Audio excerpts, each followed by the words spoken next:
The moment I knew something was wrong, my wife was laughing. That's what I remember most about that Thanksgiving weekend, the sound of her laughing at something my son's girlfriend had said, a warm and genuine laugh that filled our kitchen the way it always had for 38 years. And me, standing at the counter, pretending to slice the turkey, holding a folded paper napkin in my left hand, reading 7 words my son had pressed into my palm when she left the table to use the washroom. "Dad, something's wrong with her. Please don't sign anything." I folded the napkin again, slipped it into the pocket of my trousers, picked up the carving knife, and kept slicing. My son is not a dramatic person. He never has been. He was the kind of boy who thought through every word before he said it, who came to us at 16 with a printed list of pros and cons before asking if he could get his driver's license early. He did not panic. He did not exaggerate. If Thomas Patrick Callahan took the risk of passing his father a secret note at the dinner table while his girlfriend was 20 feet away, he meant every single word. I am 63 years old.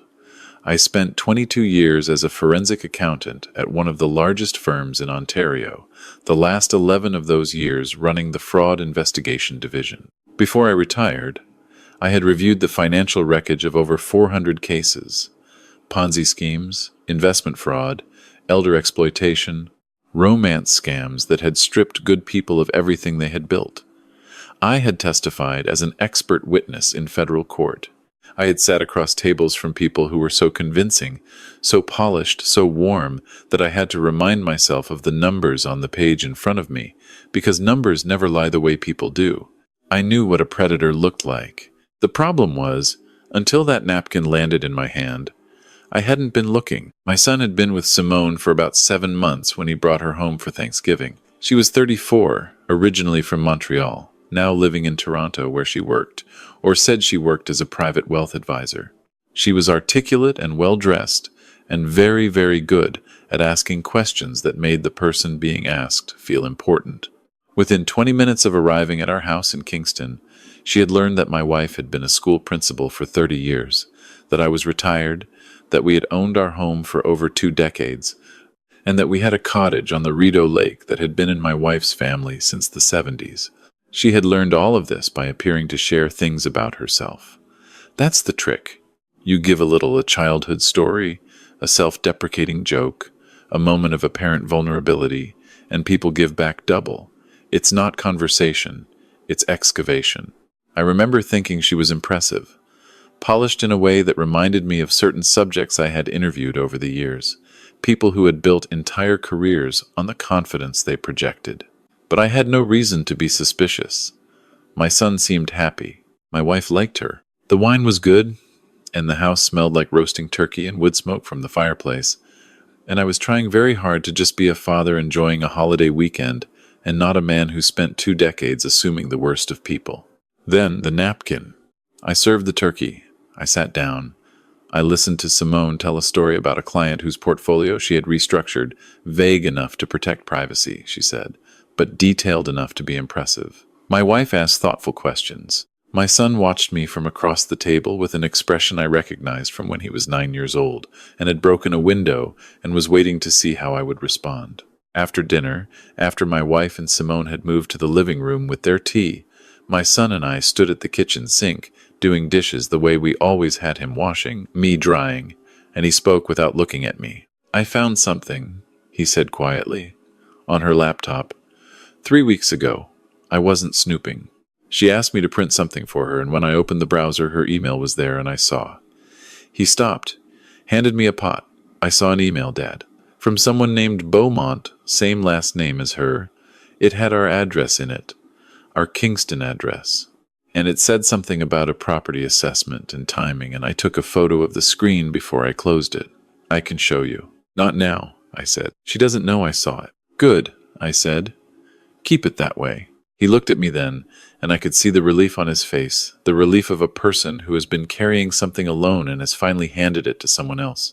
I wanted to tell him that everything was fine, that there was probably an innocent explanation, that I would look into it and find nothing. I had told people that before. I had been wrong every time I said it. "Don't change anything," I told him. "Don't act differently around her. Just go back in there and be normal." "Are you going to—" "I'm going to handle it," I said. That's all you need to know right now. That night, after Simone and my son had driven back to Toronto, I sat at the kitchen table with my laptop, and my wife sat across from me with hers, and I told her everything. This is important to understand. My wife is not someone you protect by keeping things from.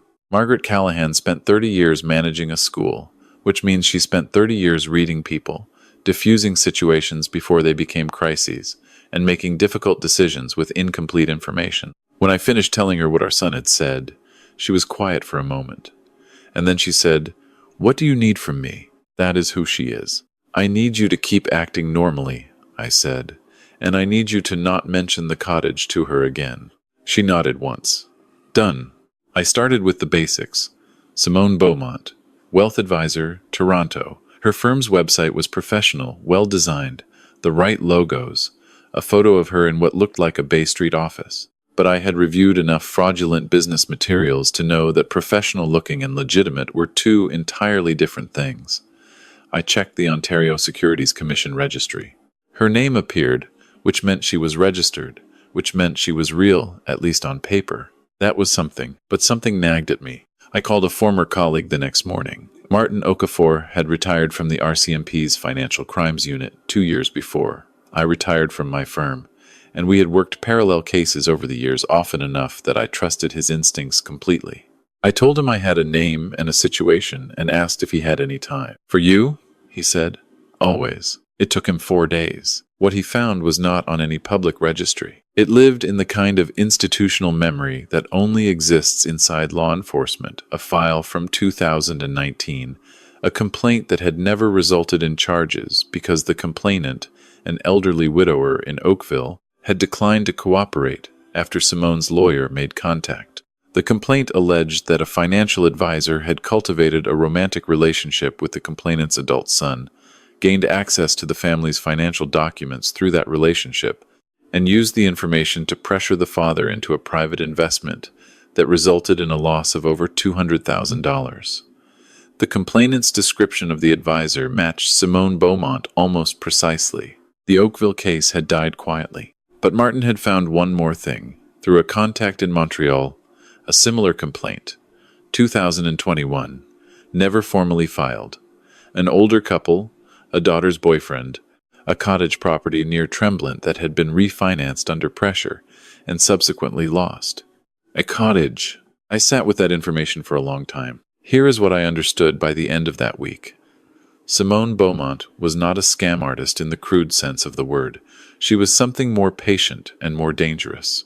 She identified targets' families with significant illiquid assets, typically property cultivated access through a relationship with a younger family member, built trust with the parents, and then found the moment to introduce a financial opportunity that the parents would feel socially obligated to consider because it was their son's girlfriend, because they didn't want to seem difficult or distrustful, because by the time the investment was proposed, she had already made herself feel like family. The Rideau Lake cottage was worth somewhere between $600,000 and $700,000. It had been in my wife's family for 47 years. Her mother had learned to swim off that dock. Our son had learned to canoe there. It was not a financial asset to us. It was memory made physical, and someone had already assessed it. I did not call the police. Not yet. What I had was circumstantial, a pattern, a prior complaint that had never resulted in charges, a photograph of an email my son had taken on a shaking hand at 2 a.m. A good lawyer would dismantle all of it in under an hour. I needed something that couldn't be dismantled. I called my son on a Thursday evening from the car, parked 2 blocks from our house. "I need you to do something," I told him. "And I need you to trust me completely." "I already trust you completely," he said. "I know, but what I'm going to ask you to do is going to feel wrong, and I need you to do it anyway." I told him to invite Simone to come back to Kingston the following weekend. I told him to mention casually, not too directly, just in conversation, that his parents had been thinking about diversifying their assets given the current real estate market, that we had been asking him questions about wealth management, that maybe Simone would have some thoughts. There was a long pause. "You want her to pitch you," he said. "I want her to believe she has an opening," I said. "There's a difference." Another pause. "Dad, are you sure you know what you're doing?" "I spent 22 years doing exactly this," I said. "Yes, I'm sure." My son is not a dramatic person, but he is loyal, and he is smart. And when he spoke again, his voice was steady. Okay, he said. I'll call her tonight. Simone arrived on a Saturday afternoon in late October. The leaves on the maples along our street had turned the color of old copper, and the air had that particular Kingston sharpness that comes in the weeks before the first snow. My wife made apple crumble, and the house was warm, and everything looked exactly the way it was supposed to look. Comfortable, established, the home of people who had built something over a lifetime. Over dinner, my son mentioned, carefully and naturally, that his parents had been talking about the cottage, that the upkeep costs were increasing, that they had been wondering, at their age, whether it made sense to hold on to it or whether there was a smarter strategy. Simone's expression didn't change. That was the tell, actually the slight, controlled absence of reaction, the millisecond pause before she said something thoughtful and non-committal about how these decisions were very personal and very dependent on individual circumstances.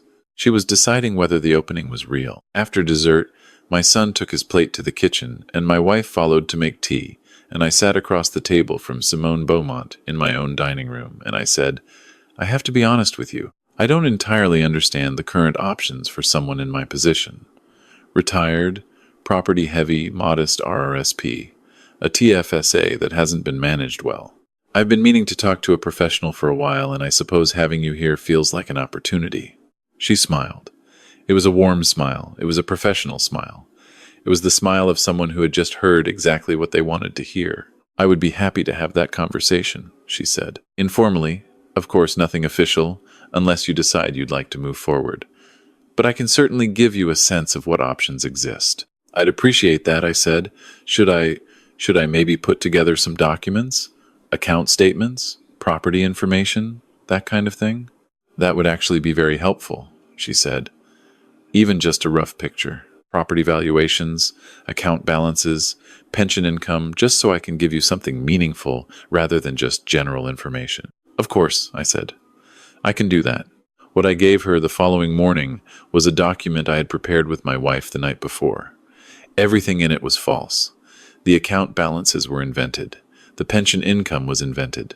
The property valuation for the cottage, $580,000, slightly below market, was invented. The document looked entirely real. I had spent 22 years reading financial documents. I knew exactly what a real one looked like. I also knew that a legitimate financial advisor, reviewing a document like that from a prospective client who was the parent of her boyfriend, would have several conversations and several weeks of due diligence before presenting any kind of investment opportunity. Simone Beaumont presented one that afternoon. She called it a private real estate investment trust, a PREIT structure, she explained, favored by high-net-worth investors who wanted to leverage existing property equity without triggering capital gains events. The minimum participation was typically $200,000, she said, but for someone with the cottage as an asset, there were creative structures available. She could connect me with the fund manager. She happened to have a term sheet with her, just preliminary, she said, nothing binding, just so I could see the structure. She pulled a document from her bag. I looked at it for a long time, and then I looked up at her and I said, "This is very interesting. Can I ask, is this fund registered with the OSC?" A flicker. Just a flicker.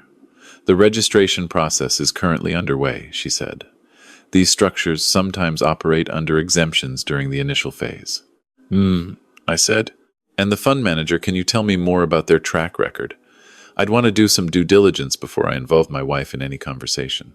Of course, she said. I can send you materials. I'd appreciate that, I said. I want to be careful. At my age, you can't really afford a mistake. She smiled again. That's exactly the right attitude, she said. What Simone Beaumont did not know, what I had been very careful to ensure she did not know, was that the conversation in my dining room that afternoon had been recorded, not secretly, not illegally. In Canada, one-party consent rules mean that a person may record a conversation in which they are a participant. I had spoken to a lawyer friend on the Friday evening before Simone arrived. I had the voice recorder running in my shirt pocket from the moment she sat down across from me. I had the term sheet, I had the recording, I had Martin Okafor's information about the prior complaints, I had my son's photograph of the email.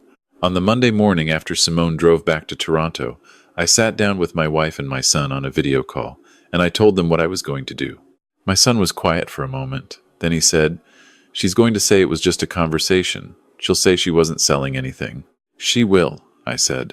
"But the OSC has an investor protection branch that takes a very specific interest in unregistered investment solicitation, and the RCMP Financial Crimes Unit has a file from 2019 with her name on it. I'm not going to the police expecting them to arrest her tomorrow. I'm giving them enough that they can't put this back in a drawer." "And us?" my wife said. "What happens to us?" "Nothing," I said. We gave her fabricated information. She has a term sheet for a property we never put at risk, and account balances that don't exist. She got nothing from us. My wife reached forward on the screen, and I could tell she was pressing her hand to the camera, the way she had done when our son was small and frightened, and she wanted to reach through the telephone to comfort him when he was away from home. "You did good," she said, and I wasn't entirely sure which one of us she was talking to. I submitted my complaint to the Ontario Securities Commission that same week. I included the recording. I included the term sheet. I included the documentation Martin had provided, with his contact information as a reference.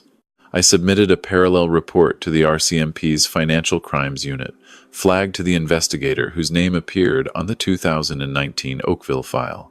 I was honest with myself about what this might produce. I had worked in fraud long enough to know that financial crimes are difficult to prosecute, that victims are reluctant witnesses, that the gap between what you know and what you can prove in court is sometimes an abyss. I did not expect a swift resolution. I expected a process. What I did not expect was a phone call, 8 weeks later, from an OSC investigator who told me that my complaint had corroborated 2 other active files, that the fund Simone had presented to me was under investigation, and that there were now 3 complainants willing to cooperate. The Oakville family, it turned out, had been waiting for someone else to go first. I cannot tell you everything that followed because not all of it is mine to tell, and some of it is still ongoing. What I can tell you is that the fund was shut down, that Simone Beaumont's registration was suspended pending investigation, that my son, who is not a dramatic person, sat at our kitchen table on a Sunday afternoon in February and cried for about 4 minutes, and then dried his eyes and asked my wife if there was any of that apple crumble left. There wasn't. But she made more. Here is what I want you to understand, if you take nothing else from this. The thing that makes these situations work is not greed on the part of the victim. It is love. It is a father who doesn't want to embarrass his son by seeming suspicious of the woman he has chosen. It is parents who want to be welcoming, who want to be open, who have spent 30 years building a home that feels warm and trusting, and who do not want to be the people who poison a dinner table with paranoia. Simone Beaumont counted on that. She counted on us wanting, more than anything, to believe well of the person our son had brought home. What she miscalculated was my son. He is not a dramatic person, and he does not exaggerate, and he had watched his father leave for work every morning for 22 years, knowing that the work his father did protected people who were not always able to protect themselves. He grew up understanding, in the way that children absorb the texture of their parents' lives, that trust is not the same as naivety, that you can keep your door open and your eyes open at the same time. He passed me a napkin across a Thanksgiving table with 7 words on it, and those 7 words were the bravest thing he has ever done, because he did not know what I would do with them. He did not know if I would believe him, or dismiss him, or worse, choose the peace of the weekend over the discomfort of the truth. He did not know. He trusted me anyway. I think about that more than I think about the investigation, more than I think about the recorded conversation, or the term sheet, or the fabricated financial documents. I think about the fact that my son, at 32 years old, still believed that his father was someone he could hand his fear to, that whatever I had done right or wrong over the years had produced a person who, when he needed help, knew where to go. The cottage is still ours. The leaves are back on the maples. My wife's sister is coming up in July, and we are going to teach her grandchildren to canoe on the same stretch of water where we taught our son, where my wife learned herself, where her mother used to sit on the dock in the early morning with a cup of tea and watch the mist lift off the lake. Some things, I have learned, are worth every fight it takes to keep them, and some people I have learned are exactly who you raise them to be.